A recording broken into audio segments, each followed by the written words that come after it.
Hello guys, গরমের মধ্যে কেমন আছো তোমরা? মুই যাচ্ছি আজকে একটু বাজারে কেনাকাটা করতে, কিন্তু এত রোদের মধ্যে মোর মাথা মুথা করে ফাইটে যাইতেছিল।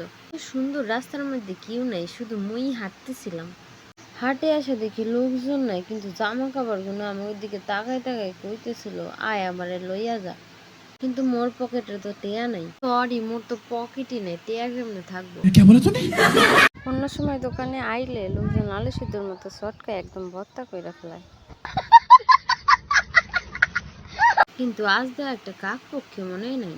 হাজারখানা দোকান খোঁজার পর একখান চুড়িদার পছন্দ হয়েছে, ওইটা নিয়ে হাঁটা শুরু করলাম। বাইরে আইসা দেখি লোকজন ফুচকা খাইতেছে, মুইও চলে গেলাম, কারণ মুই কখনোই ফুচকা খাই নাই। না মানে এই ভর দুপুর বেলা আর কি। ফুচকাগুলো দেখে এত লোভ লাগতেছিল, কাকুরে কইতেছিলাম আগে আমা করে দাও, আর তর সইতাছে না।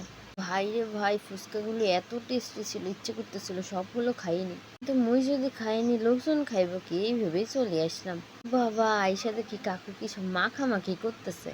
মাখামাখি দেখে তো আমার একটু মাখা খাইতে ইচ্ছে করতেছে। মুই এখানে একটু পেয়ারা মাখা আর আম মাখা নিয়ে নিছিলাম, আর এখানে দিদি খায়ে কইতেছিল হেভি টেস্টি হয়েছে।